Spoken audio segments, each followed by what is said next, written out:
देखिए ध्यान से, कल के लेक्चर की बात करें तो कल हमने बेसिक बेसिक टर्म्स आपकी कंसीडर करी और उन पे जितना भी डाटा था जो हमारे क्वेश्चन सॉल्व करा सके आसानी से, उन सब के बारे में हमने जाना था। जिसमें हमने फोर्स, आपका बेसिक इम्पल्स, मोमेंटम और आपके न्यूटन्स के statement first and second law related, ये सारी चीज़ें हमने कल देखी थी। ठीक है। और हमने general form of Newton second law भी देखी और उसकी दो कंडीशंस ऑब्जर्व करी थी, एक बार जब मास कांस्टेंट और एक बार जब वेलोसिटी कांस्टेंट हो। नाउ अब मैं बात करता हूँ इम्पल्स मोमेंटम थ्योरम की। इसकी बात करता हूँ, impulse momentum theorem. Impulse momentum theorem, देखिए यहाँ से ज़्यादा डिटेल में नहीं बताऊंगा, सिंपल थिंग बता दूंगा बस केवल। इम्पल्स मोमेंटम थ्योरम जो है आपकी रिलेशन बताएगी इम्पल्स और मोमेंटम के बारे में, के बीच में। तो सीधे सीधे एक छोटी सी लाइन याद रख लो बस, केवल क्या, कि जो इम्पल्स ऑफ अ फोर्स होता है, इम्पल्स ऑफ फोर्स, वही आपका चेंज इन मोमेंटम के इक्वल होता है। चेंज इन मोमेंटम के इक्वल होता है। 11th क्लास में जब ये थ्योरम पढ़ाई जाती है तो दो तरीके से प्रूफ कराया जाता है, एक बार इंटीग्रेशन मेथड से, एक बार जनरल मेथड से।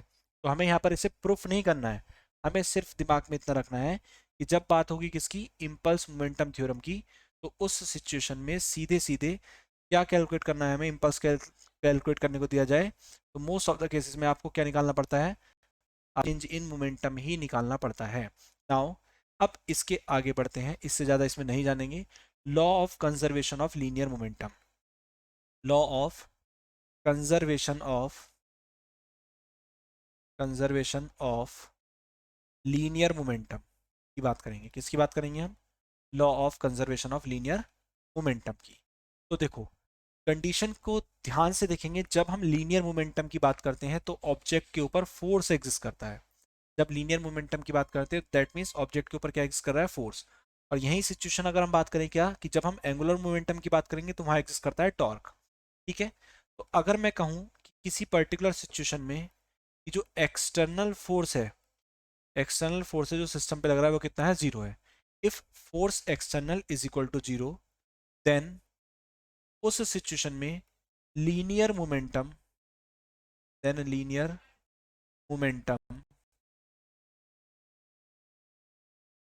Of the system remains constant, of the system remains constant. तो याद रखेंगे इस बात को क्या, कि जिस सिचुएशन में अगर आपका किसी सिस्टम पे लगने वाला एक्सटर्नल फोर्स जीरो है, तो उस सिचुएशन में उस सिस्टम का जो लीनियर मोमेंटम होगा वो क्या रहने वाला है, आपका कांस्टेंट रहने वाला है। तो न्यूटन का जो सेकंड लॉ है वो क्या कहता है, F external is equal to किसके इक्वल होता है, आपका DP upon D T. That is, अगर मैं इस इक्वेशन का यूज करूं, that is use equation one, और जैसे ही मैं फर्स्ट इक्वेशन का यूज करूंगा तो यहाँ से डी पी इक्वल टू कितना आ जाएगा मेरे पास, जीरो। इसका मतलब क्या हो गया, पी किसके इक्वल आ गया, कांस्टेंट के। पी कांस्टेंट कह लो, या फिर हम क्या कह सकते हैं कि पी इनिशियल जितना होगा वो किसके इक्वल होगा, आपका मोमेंटम फाइनल के। इनिशियल मोमेंटम किसके इक्वल होगा, फाइनल मोमेंटम के इक्वल होगा। याद रखेंगे हर वो प्रॉब्लम जहां पर आपको क्वेश्चन में वेलोसिटी का चेंज है, समझ लेंगे ध्यान से, और इन कंसेप्ट को, इन लाइनों को ध्यान रखें क्या, कि जहां पर आपको क्या गिवन कर दिया जाए, आपको वेलोसिटी का चेंज गिवन कर दिया जाए, तो उन सारी प्रॉब्लम्स की शुरुआत कंजर्वेशन ऑफ लीनियर मोमेंटम से होती है। जहां दो ऑब्जेक्ट टकरा जाएं, वहां पर भी क्वेश्चन की शुरुआत कंजर्वेशन ऑफ लीनियर मोमेंटम से ही होगी। कंजर्वेशन ऑफ लीनियर मोमेंटम के बाद ही हम कंजर्वेशन ऑफ एनर्जी की तरफ पढ़ते हैं, वो बात की बात है। तो P इक्वल टू कॉन्स्टेंट आ गया, तो इसका मतलब क्या हो गया, जो P1 है प्लस P2 है, अप टू कहाँ तक, Pn तक, वो किसके इक्वल है, आपका कांस्टेंट के इक्वल है।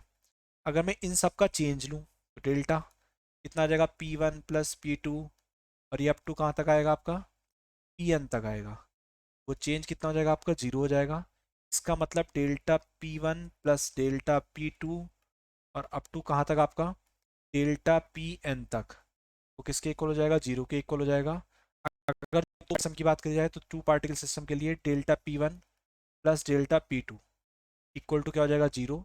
और वेक्टर फॉर्म में डेल्टा P1 किसके इक्वल हो जाएगा, माइनस ऑफ डेल्टा P2 के इक्वल हो जाएगा। इतनी कंडीशन सबको क्लियर है, बोलिए जल्दी से, इतनी कंडीशन सबको क्लियर है, बताइए। Okay okay okay.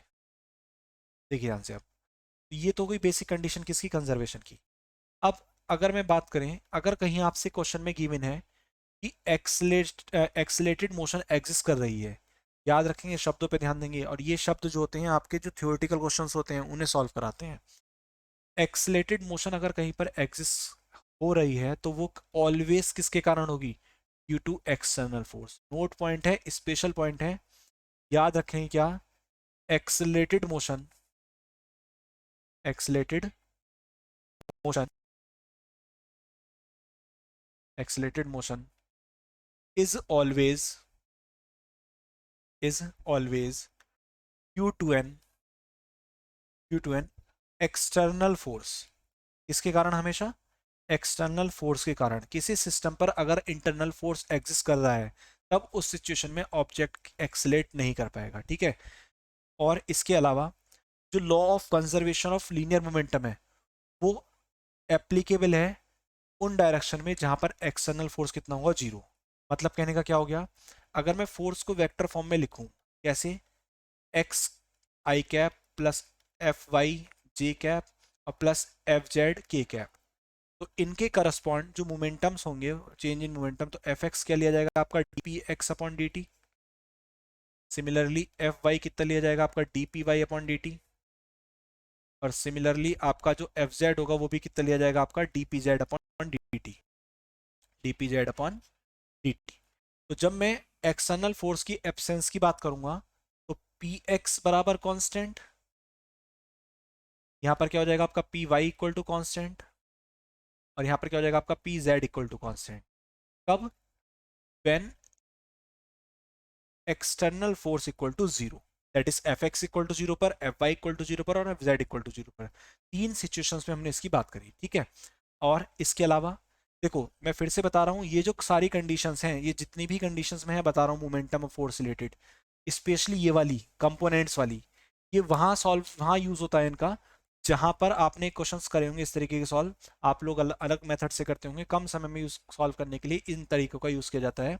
कि आप कहते हैं कि भाई एक ऑब्जेक्ट है, वो ऑब्जेक्ट जा रहा है और सडनली क्या हो गया, ब्लास्ट हो गया। ब्लास्ट होने पर तीन पार्ट्स उसके अलग अलग डायरेक्शंस में चले गए, तब उनके सिचुएशन में जो भी कंसीडर किया जाता है, जो भी पूछा जाता है, उन सबको हम इन इस तरीके से वेक्टर फॉर्म की हेल्प से हम बहुत आसानी से सॉल्व कर सकते हैं, ठीक है। नाउ अगर आपके पास कर्व गिवन है किस किस का, मोमेंटम वर्सेस टाइम, देखिए ये प्रॉब्लम हो जाएगी ग्राफिकल प्रॉब्लम। अगर मान लो P और T के बीच में कर्व गिवन है, बहुत ध्यान से देखेंगे इस चीज को, और मैं क्या करूं, इसमें एक रैंडम कोई भी एक कर्व ड्रॉ कर देता हूं कि भाई मैंने कहा कि टाइम के रेस्पेक्ट में मोमेंटम इस तरीके से बढ़ रहा है, तो मुझसे कोई कहे कि फोर्स कैलकुलेट करो, क्या कैलकुलेट करो, फोर्स। तो फोर्स कैलकुलेट कैसे होगा, कोई बताएगा यहाँ से, इस ग्राफ की हेल्प से फोर्स कैसे कैलकुलेट होगा। ईटी कर्व है आपके पास, इस ग्राफ की हेल्प से आपको क्या करना है, फोर्स कैलकुलेट करना है, कर सकते हैं, एनीवन, कैसे बताओ, डीपी अपॉन डी टी, और ये डीपी अपॉन डी टी वास्तव में है क्या, इस ग्राफ के करस्पॉन्ड अगर हम बात करें तो डीपी अपॉन डी टी क्या कहलाएगा,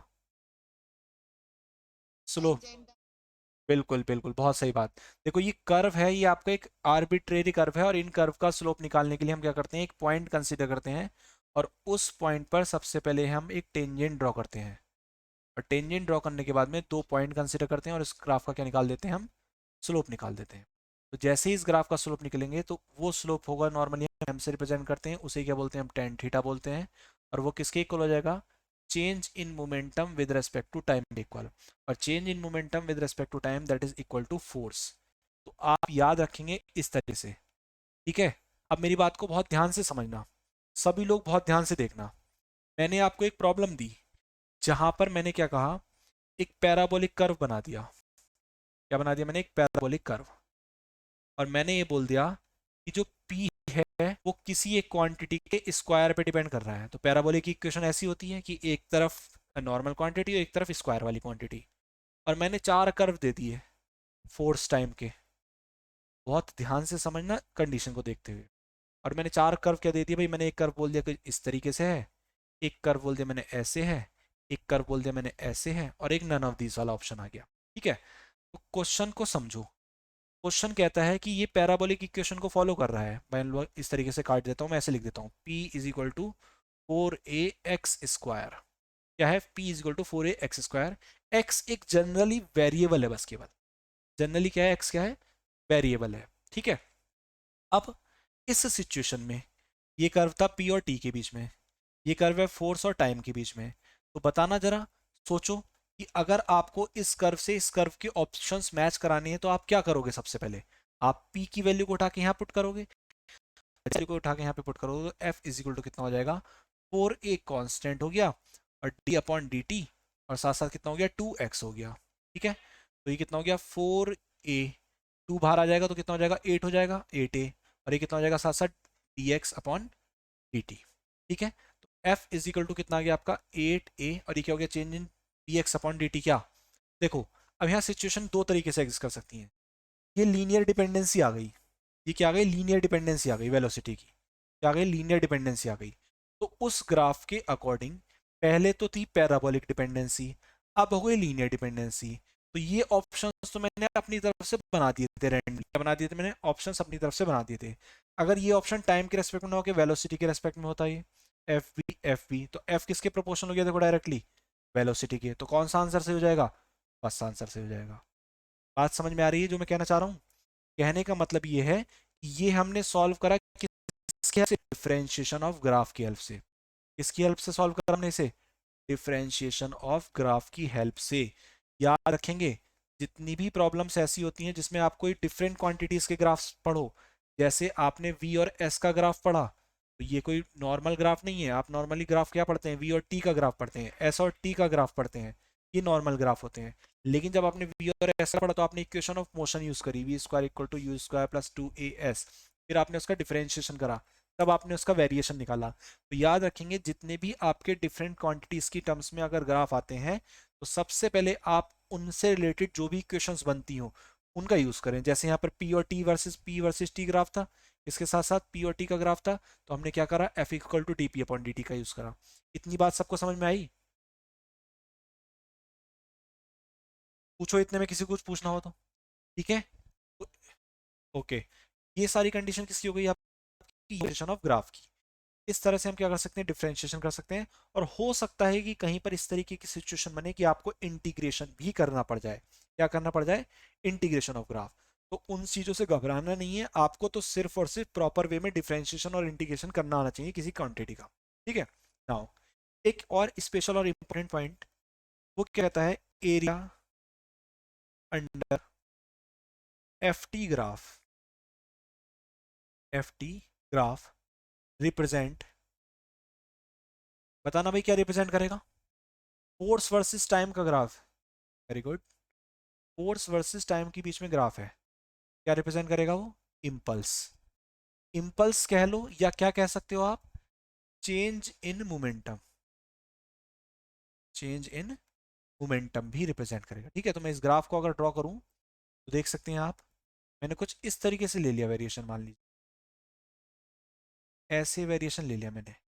ये आपका हो गया एफ, और ये क्या हो गया आपका टाइम टी, इनके बीच में ग्राफ है। ठीक है।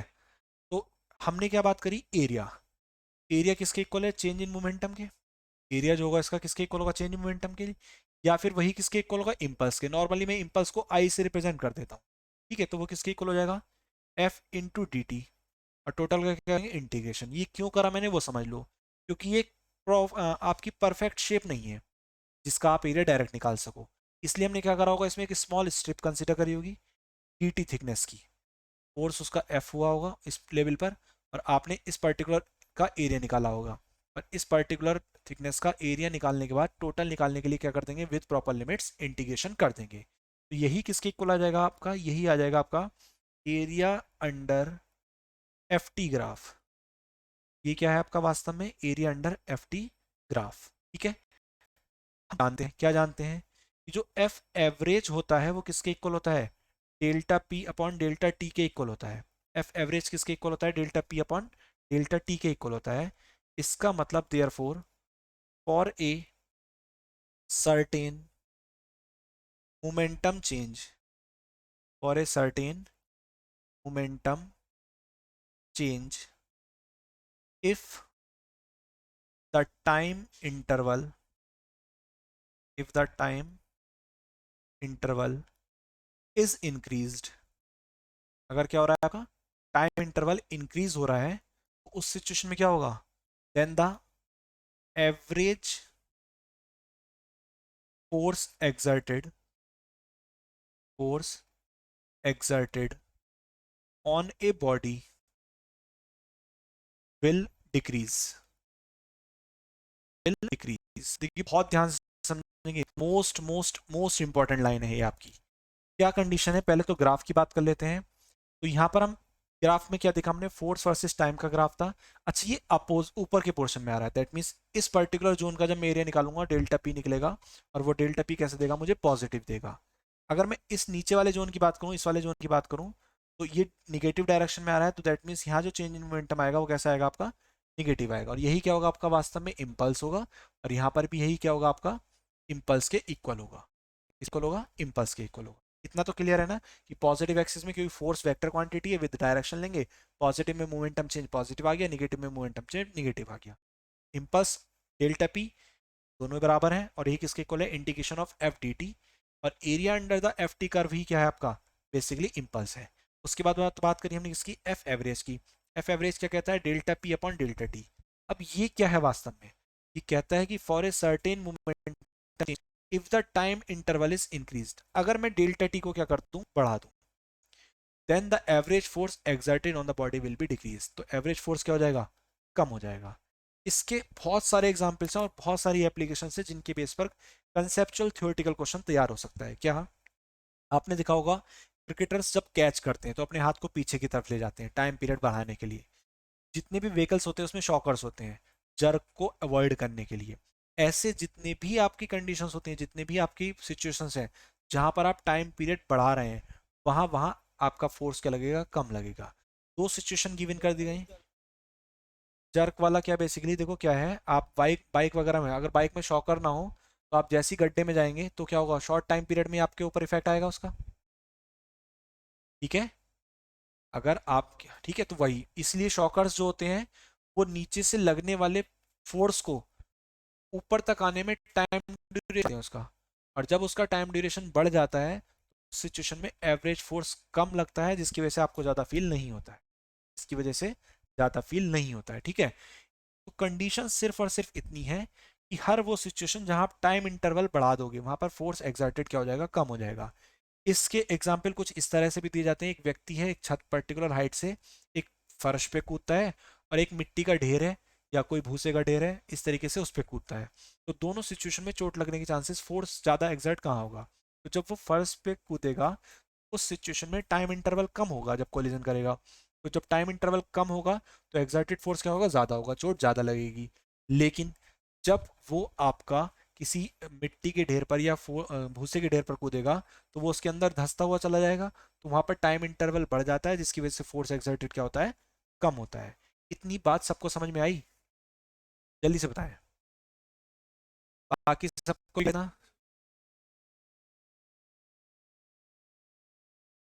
ओके ओके, चलिए बहुत बढ़िया। ओके, इन कंसेप्ट्स को ना ऐसे ही दिमाग में उतारते रहो, अभी आपको पीएचडी नहीं करनी है, अभी तो आपको केवल क्वेश्चन सॉल्व करना है। वो जो 45 और 25 क्वेश्चन दिखेंगे उनकी बैंड बजानी है बस, किसी भी हाल में। मैं कह दूं कि सीधे खड़े रहो क्वेश्चन सॉल्व हो जाएगा, तो चुपचाप सीधे खड़े हो जाना जो बैठ के पढ़ रहे हैं अभी, ठीक है। चलिए देखिए यहाँ से अब एक क्वेश्चन की बात कर लेते हैं, बहुत ही अच्छा सवाल है, और मैं लिख देता हूँ इसे पहले जल्दी से। A ball of 0.20 kg hits a wall with a velocity, कितनी वेलोसिटी से, 25 metre per second, at an angle, at an angle of 45 degree, 45 degree के एंगल, और इतनी वेलोसिटी से वो उसे हिट करेगा। If the ball rebounds, if the ball rebounds at 90 degree to direction the direction of incidence, the direction of incidence calculate calculate the magnitude calculate the magnitude of change in momentum change in momentum of the ball. बहुत आसान सवाल है और आपकी जानकारी के लिए बता देते हैं, बिल्कुल एज इट इज सवाल। डाटा शायद चेंज हो सकता है, या तो लास्ट ईयर आया है नीट में, या उससे एक साल पहले आया है। एक ना एक साल में ये पेपर में सवाल आया हुआ है। बहुत आसान सवाल है, देखिए ध्यान से। कंडीशन को देखते हैं। आपके पास क्या बॉल, ये क्या हो गई, एक वॉल हो गई। अब इस वॉल पर क्या है कंडीशन, ये मैं एक नॉर्मल लेवल बना देता हूँ इसका। इस तरीके से एक बॉल आके टकरा रही है, कुछ ऐसे जा रही है, टकरा के वो बैंड हो रही है कुछ इस तरीके से। कितने डिग्री पर, आपका क्वेश्चन के अकॉर्डिंग क्या है, बॉल का मास कितना है आपका, m इक्वल टू गिवन है आपको 0.20 kg। जो v है वो कितना गिवन है आपको, 25 मीटर पर सेकेंड। सही है। नाउ अब इस बॉल के दो कंपोनेंट एग्जिस्ट करेंगे टकराने पर, देखिए ध्यान से। जब टकराएगा, ये आपका थीटा एंगल हो गया, ये भी आपका थीटा एंगल हो गया। और थीटा एंगल कितना है आपका, 45 डिग्री है। ठीक। रिबाउंड्स एट 90 डिग्री एंगल, तो 45 45 90 डिग्री पर रिबाउंड हुआ। और डायरेक्शन ऑफ इंसिडेंस में calculate the magnitude of change in momentum. आपको क्या निकालना है, change in momentum. Change in momentum. तो चेंज इन मोमेंटम जो होगा वो किसके इक्वल होगा, मोमेंटम माइनस इनिशियल मोमेंटम। अब देखिए ध्यान से, मान लीजिए यहाँ पर चेंज इन मोमेंटम ना निकालवा के कुछ और कैलकुलेट करवा लेता, तब भी आपको शुरुआत यहीं से करनी पड़ती। मैंने आपको क्या बताया कि जब भी दो ऑब्जेक्ट के बीच में कहीं पर कोलिजन हो, या फिर आपकी कंडीशन एक्स करें वेलोसिटी में चेंज हो, तब तब आपको चेंज इन मोमेंटम कैलकुलेट करना पड़ेगा। ठीक। तो देखो ध्यान से, m मास का ऑब्जेक्ट v वेलोसिटी इस तरफ आ रहा है, तो कंपोनेंट सॉल्व होंगे। ये थीटा है, तो एक कंपोनेंट इसका मैं वेक्टोरियल फॉर्म में अलग से ड्रॉ कर देता हूँ। अगर मैं यहीं ड्रॉ कर दूँ इस कंपोनेंट को, इस डायरेक्शन में चला जाएगा, और इस पॉइंट पर आके डायरेक्शन में कंपोनेंट इधर चला जाएगा, इधर चला जाएगा। इस कंपोनेंट की वैल्यू होगी आपकी एम वी। अगर मोमेंटम की टर्म्स में बात करें, कितनी हो जाएगी, एम वी कॉस थीटा। और इस वाले की कितनी हो जाएगी, माइनस के एम वी कॉस थीटा। अब मन में आएगा ये थीटा वाले कॉस थीटा वाले कंपोनेंट से, तो इधर वाले कंपोनेंट साइन वाले होंगे, तो ये साइन वाले कंपोनेंट एक दूसरे के इक्वल अपोजिट होंगे, जो क्या कर देंगे, कैंसिल कर देंगे। अब तो देखो ध्यान से, फाइनल मोमेंटम कितना हुआ, minus M V cos theta, minus initial momentum कितना था, M V cos theta, M V cos theta. Values को पुट करते हैं, दोनों जोड़ लेंगे, कितना हो जाएगा, माइनस के 2 mv कॉस थीटा। ये वेक्टर फॉर्म में हो गया। और जब मैं इसके मैग्नीट्यूड की बात करूंगा, तो डेल्टा पी मैग्नीट्यूड कितना हो जाएगा, साइन या केवल डायरेक्शन को तो इंडिकेट कर रहा है, तो कितना हो जाएगा 2, एम कितना है 0.2, वी कितना है आपका 25, और इसके साथ साथ कॉस कितना है theta, that is cos 45। Cos 45 की वैल्यू होती है 1/√2। जब मैं सारे डाटा को रखूंगा, सॉल्व करके आ जाएगा 5/√2 न्यूटन सेकेंड। ठीक है। सवाल समझ में आया सबको, आसान है सवाल। ओके। ठीक है भाई, सबको क्लियर है क्वेश्चन ये।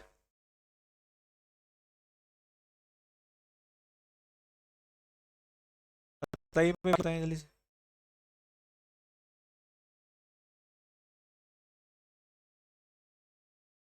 देखिए ध्यान से भाई, ये प्रॉब्लम है, मैंने ग्राफ बना दिया है, मैं प्रॉब्लम लिख देता हूँ जल्दी से। प्रॉब्लम के अकॉर्डिंग क्या है आपकी condition, figure shows figure shows an estimated estimated F T graph. ठीक है, एफ टी ग्राफ है for a base ball struck by a bat by a bat from this curve from this curve determine, क्या determine करना है आपको, the first part is impulse delivered impulse delivered to the ball and second part में आपको find करना है average force average force exerted on the ball exerted on the ball. देखिए दो कंडीशन है, क्या क्या, एक पार्ट आपको क्वेश्चन गिवन है, क्या एक फिगर गिवन है जिसमें आप बैट से एक बॉल को, बेसबॉल को हिट करा गया है, तो फोर्स और टाइम के वर्सेस बीच में ग्राफ इस तरीके से आपका शो कर दिया गया है, और आपको बोला गया है कि क्या कैलकुलेट करो, impulse deliver to the ball, कितना इम्पल्स है, और साथ साथ आपको क्या फाइंड करना है, average force exerted on the ball, कि एवरेज फोर्स आपका कितना है। तो सबसे पहले अगर मैं आपसे पूछूं कि जब हम बात करेंगे किसकी, इम्पल्स की, फोर्स और टाइम के बीच में ग्राफ है, किस किस के बीच में, फोर्स और टाइम के बीच में, तो क्या आप बता सकते हैं कि इम्पल्स कैसे कैलकुलेट करेंगे? क्या सभी लोग क्या कैलकुलेट कर लेंगे हम? बोलिए। ठीक है, क्या निकाल लेंगे सीधे सीधे हम, एरिया। हम बात करेंगे किसकी, area under force time graph, क्या निकालेंगे हम, एरिया अंडर फोर्स ग्राफ। और उसे निकालने के लिए हम क्या करेंगे, सीधे सीधे क्या देख रहे हैं, फोर्स और टाइम ग्राफ के बीच में एक आइडियल शेप है, और वो आइडियल शेप क्या है, ट्राइंगल। और जब हमारे पास आइडियल शेप हो तो उस सिचुएशन में हमें इंटीग्रेशन करने की जरूरत नहीं पड़ती, तो सीधे सीधे क्या हो जाएगा आपका, ये ट्राइंगल का एरिया, किसका, area of triangle A B C. और एरिया क्या कहता है ट्राइंगल का, 1/2 मल्टीप्लाइड बाई बेस और मल्टीप्लाइड बाई हाइट। तो बेस कितना है आपका, देखिए 2.5 से लेकर ये 1 है, तो ये कितना हो जाएगा, 2.5 माइनस 1, और हाइट के रेस्पेक्ट में क्या लिया जाएगा, आपका फोर्स लिया जाएगा, वो कितना हो जाएगा, 18000। और जब मैं इसे कैलकुलेशन को सॉल्व करूंगा, यहाँ 1 पॉइंट बचेगा, 1.5 और ये 2, और इसे सॉल्व करेंगे 9 टाइम्स और मल्टीप्लाई करेंगे, तो 1.35 multiplied by 10⁻⁴ kg metre per second. इतना तो क्या एक्स करेगा आपका इम्पल्स, ये क्या एक्स करेगा आपका इम्पल्स। अब आपसे बोला गया है क्या, कि force exerted on the ball, और निकालो, क्या निकालना है आपको, एवरेज फोर्स सेकंड पार्ट में। देखिए यहीं सॉल्व कर देते हैं सेकंड पार्ट को। अकॉर्डिंग टू सेकंड पार्ट क्या कंडीशन पूछी गई आपसे, एवरेज फोर्स किसके इक्वल हो जाएगा आपका, इम्पल्स अपॉन टाइम के। एवरेज फोर्स किसके इक्वल होगा आपका, इम्पल्स अपॉन टाइम के। इम्पल्स कितना है हमारे पास, कि 1.35 मल्टीप्लाइड बाई 10⁻⁴ और डिवाइडेड बाई टाइम, टाइम कितना है हमारे पास, 2.5 माइनस 1, 2.5 माइनस 1, और जब वैल्यूज पुट करेंगे तो सॉल्व करके आ जाएगा अप्रॉक्स 9000 न्यूटन। कितना आ जाएगा एवरेज फोर्स आपका, 9000 न्यूटन आ जाएगा। ये प्रॉब्लम सबको समझ में आई? ठीक है, जब भी देखो यहाँ पर आइडियल शेप थी तो इसलिए हमने क्या करा, सिंपल यूज करा। अगर यहाँ पर आइडियल शेप ना होती, कोई इरेगुलर शेप होती, तो उस सिचुएशन में हम वही एक छोटी सी स्ट्रिप कंसीडर करते रेक्टेंगुलर शेप की, उसका एरिया निकालते, देन टोटल के लिए क्या करते, फिर उसके साथ इंटीग्रेशन कर देते। ठीक है, सबको क्लियर है ना इतना?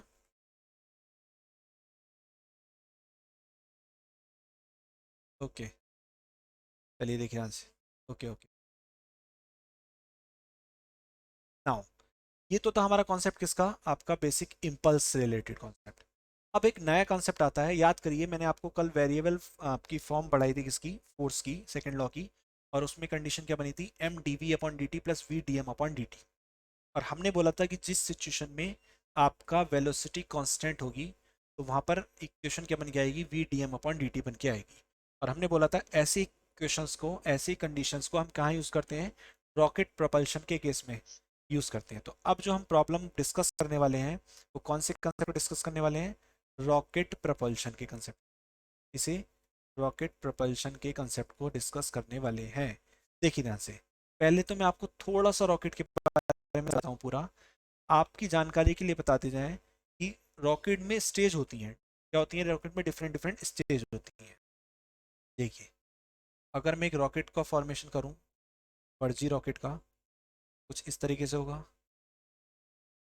और ये इस तरीके से इसमें से गैस बर्न होके नीचे की तरफ जाएगी। अब बहुत ध्यान से समझना, पहले मैं एक जनरल रॉकेट का कंसेप्ट बताता हूँ, वो समझो। अगर मैं कहूँ रॉकेट जिस तरीके से है हमारे पास, ये हमारा रॉकेट है, तो 1 स्टेज, 2 स्टेज और 3 स्टेज।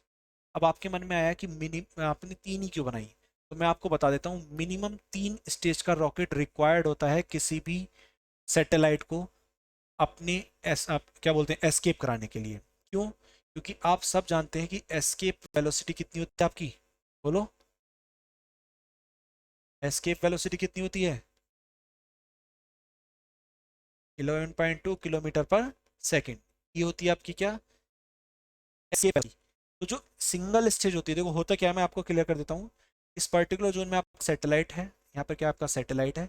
जैसे जैसे फ्यूल बर्न होता रहेगा एक एक स्टेज का, वो स्टेज ब्रेक होती रहेगी और एक स्टेज पर्टिकुलर वेलोसिटी रॉकेट को ऑक्यूपाई कराती रहेगी। जैसे सपोज करो अप्रोक्सीमेट ये 3 पॉइंट समथिंग किलोमीटर पर सेकंड आपकी प्रोवाइड करा देती है, ठीक है। बेसिकली 3.9 समथिंग इस तरीके से है कि ऑन एवरेज जब तीनों स्टेज वेलोसिटी कैलकुलेट कर लेते हैं तो वो 11.2 से ज़्यादा हो जाती है और इसी वजह से रॉकेट जो होता है हमारा एस्केप कर जाता है किसी अर्थ के ग्रेविटेशनल जोन को, ठीक है। और जब वो निकल के आगे की तरफ चला जाता है तो वहां पर जाके सैटेलाइट क्या हो जाता है, लॉन्च हो जाता है ऑटोमेटिक। ठीक, ये सारी कंडीशंस ऑटोमेटिक होती हैं। तो इतना यहाँ से सिर्फ केवल एक ही डाटा मुझे आपको देना है, केवल क्या, मिनिमम 3 स्टेज का रॉकेट आपका पॉसिबल है। उसके अलावा ज़्यादा से ज़्यादा जब आपको जितनी ज़्यादा दूर भेजना है उतनी स्टेज का रॉकेट को आप फॉर्मेशन कर सकते हैं, ठीक है। नाउ तो इन सब का हमें अभी कोई काम नहीं, इसे मैं इरेज कर देता हूँ जल्दी जल्दी।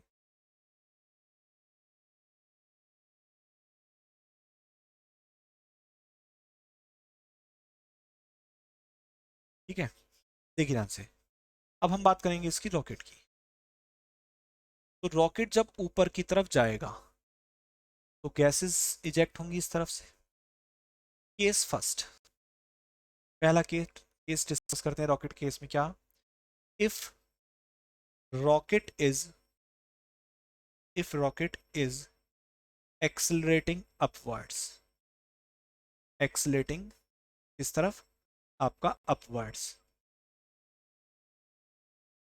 अपवर्ड। तो नेट अपवर्ड फोर्स जो होगा वो किसके इक्वल होगा, मास टू एक्सेलेरेशन। अब हमें बात करनी है किसकी, नेट अपवर्ड फोर्स की। तो देखो ध्यान से, रॉकेट जब ऊपर की तरफ जा रहा होगा, गैसेस इंजेक्ट हो रही होंगी तो रिलेटिव वेलोसिटी एग्जिस्ट कर ही रही होगी। साथ साथ मास का हो रहा है तो डीएम अपॉन डी भी एग्जिस्ट कर रहा होगा, टाइम के रेस्पेक्ट में हो रहा होगा जैसे जैसे ऊपर जा रहा होगा। और जो रॉकेट है उसका वेट कितना है आपका, रॉकेट का वेट हम मानना है कितना है, एम के इक्वल है। जब ये रॉकेट ऊपर की तरफ जा रहा होगा, जब ये ऊपर की तरफ जा रहा होगा तो किस कांस्टेंट वेलोसिटी से, बेसिकली सेकंड कंडीशन में जो नेट फोर्स होगा कितना होगा, वी रिलेटिव, नेट फोर्स कितना होगा, वी रिलेटिव, और साथ साथ अपना डीएम अपॉन डी टी, ठीक है। अब ये तो हो गया ऊपर की तरफ जाने वाला, और रॉकेट का वेट किधर काम कर रहा है, डाउनवर्ड, तो माइनस क्या आ जाएगा इसके साथ साथ एम जी, इक्वल टू कितना आ जाएगा, एम ए, ठीक है। जहां पर जो वी रिलेटिव लिखा है वो क्या है, बेसिकली आपकी ये है आपकी relative velocity, relative velocity of the ejected mass, ejected mass with respect to the rocket, with respect to the rocket. तो आप देख सकते हैं क्या कंडीशन होगी सीधे सीधे, अगर रॉकेट ए एक्सलेट से ऊपर की तरफ जा रहा है तो देखो, याद रखेंगे एक चीज, जब भी एक्सलेशन गिवन करें आपको क्वेश्चन में इस तरीके की प्रॉब्लम्स में, तो शुरुआत आपको न्यूटन की सेकंड लॉ की फर्स्ट फॉर्म से ही करनी है, F is equal to M में से। देन फिर आप एफ की जगह नेट फोर्स उस रिलेटिव टर्म में लिख सकते हैं जहां पर मास का क्या हो रहा होगा, वेरिएशन हो रहा होगा, that is V relative D M upon D T, minus किसके हो गया, weight of the rocket M G, equal to कितना हो गया, एम ए। एम जी को इस तरफ ले जाएंगे और जो भी आपकी कंडीशन में आपका क्वेश्चन में पूछा जाएगा उसके अकॉर्डिंग से सॉल्व कर लेंगे। यहाँ वी रिलेटिव हमने क्या है आपका, relative velocity of the ejected mass with respect to the किसके रेस्पेक्ट में, rocket respect. Now case number 2 की बात कर लेते हैं।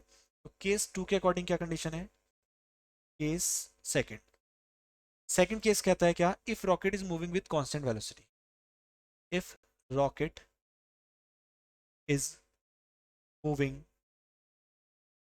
विद कांस्टेंट वेलोसिटी, बहुत ध्यान से समझेंगे, जब कांस्टेंट वेलोसिटी से रॉकेट ऊपर की तरफ जाएगा तो उसका एक्सेलरेशन कितना होगा, जीरो होगा। जब उसका एक्सेलरेशन जीरो होगा तो V relative D M upon D T minus M G किसके इक्वल हो जाएगा, आपका जीरो के इक्वल हो जाएगा।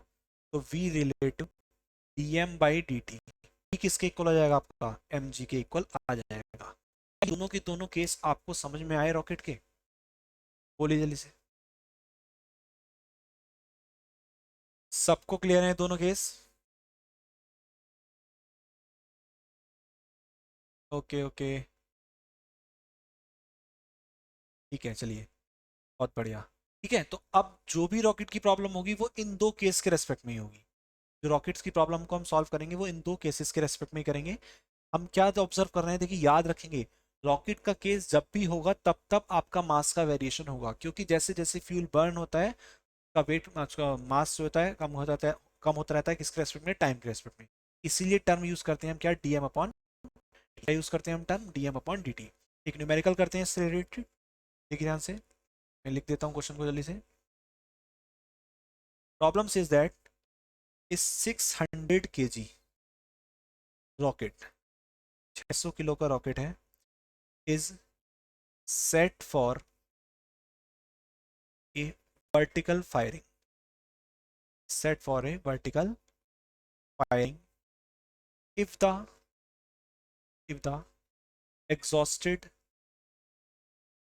speed if the exhausted speed of gas is कितनी आपकी 1000 मीटर पर सेकेंड है, then calculate the mass of gas ejected per second, mass of gas ejected per second to supply the thrust needed to overcome the weight of the rocket,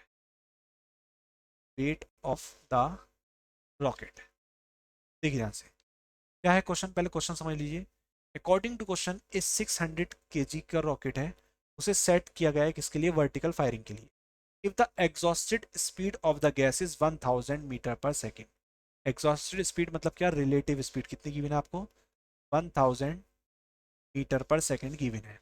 then calculate the mass of gas eject per second, आपको क्या निकालना है, आपको निकालना है dm upon dt, mass of gas eject per second, to supply thrust needed to overcome the weight of the rocket, इसे आपको जो टू सप्लाई द थ्रस्ट किसे ओवरकम करने के लिए, वेट ऑफ द रॉकेट को। तो हम सब जानते हैं क्या, F इज इक्वल टू क्या होता है, एम जी, और जो नेट फोर्स होगा बेसिकली वो क्या होगा, V relative D M upon D T, constant velocity से जा रहा है, इक्वल टू क्या हो जाएगा आपका एम जी, और यहाँ से हम क्या निकाल देंगे, D M upon D calculate कर देंगे, वो कितना आ जाएगा आपका M G divided by V relative, और एम की वैल्यू कितनी है आपकी 600, जी की वैल्यू कितनी है आपकी 9.8, और डिवाइड बाई कितना, वी रिलेटिव कितना हो जाएगा आपका 1000। जब इसे सॉल्व करेंगे तो ये अप्रॉक्सीमेटली 5.88 kg पर सेकेंड के इक्वल आ जाएगा, कितना आ जाएगा 5.88 kg पर सेकेंड। सवाल आसान है, समझ में आया या नहीं आया, जल्दी से बता दो, सबको क्लियर है इतना, ठीक है। देखिए ध्यान से, ये कंडीशन किसकी हुई आपकी, ये कंडीशन हो गई आपकी रॉकेट प्रोपल्शन की। तो आज मैं आपको एक असाइनमेंट दूंगा, मतलब आज मिल जाएगा आपको क्लास के बाद, उस असाइनमेंट को आप सॉल्व करना स्टार्ट कर दें, ठीक है।